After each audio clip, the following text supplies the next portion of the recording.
જય શ્રી કૃષ્ણ. સૌંદર્ય ઘેલા નંદદાસજી ગોકુળ પહોંચ્યા. ભાગ 13 અને 14.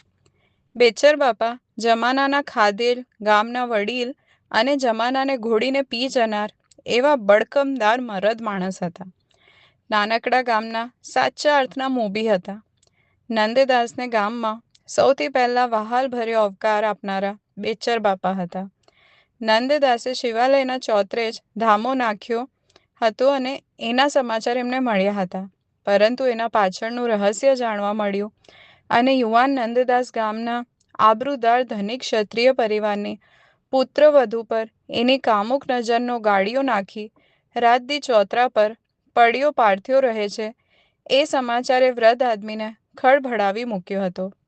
બેચર બાપા સામે ચાલીને 2-3 વખત નંદદાસને સમજાવવા, ફૂસલાવવા અને ધમકાવવા આવી ગયા હતા અને છેલ્લે ચેતવણી પણ આપી ગયા હતા.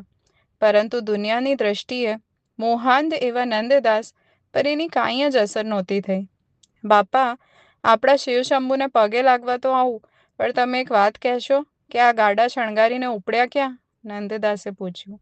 આવવું છે? વ્રજમાં જઈએ છીએ, બેચર બાપા બોલ્યા. ગોકુળ જવાના બાપા? નંદદાસે પૂછ્યું.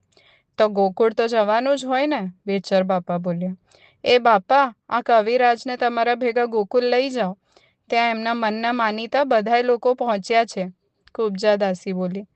અને બેચર બાપાની સાથે બીજા 4 ગાડાનો સંઘ ગામમાંથી નીકળ્યો અને નંદદાસ બાળકની જેમ કૂદકો મારી બેચર બાપાના ગાડામાં બેસી ગયા. ત્યાં તો આય નહીં, સામેના મર્દોના ગાડામાં જાઓ. અહીં અમે બેનું દીકરીઓ ને વહુ હારું બધા જ બેરાઓ બેસવાના છીએ.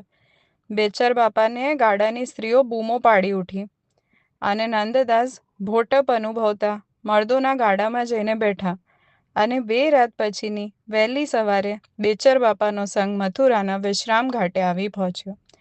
બાપા, ગોકુળ હાલો ને? નંદદાસ ગોકુળને યાદ કર્યું. 2 દી રહીને જશું. બાપા, મારાથી નહીં રોકાવાય, હું તો આ હાલ્યો, કહેતા નંદદાસ યમુના નદીના કાંઠે કાંઠે ગોકુળ તરફ જતા ગાડામાં બેસી ગયા અને ગોકુળ ગામના સામા કાંઠે ઉતર્યા. યમુનાજીના જલપ્રવાહમાં એક નાવ ઝોલા ખાતી સામા કાંઠે જવા ઉપડવાની તૈયારી કરતી હતી. એમાં મુસાફરો ભરેલા હતા.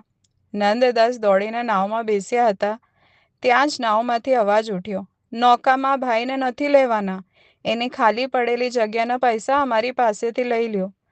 નૌકામાં બેઠેલી સિંહનદની સૌંદર્યવતીનો અવાજ વાતાવરણમાં ફેલાઈ ગયો.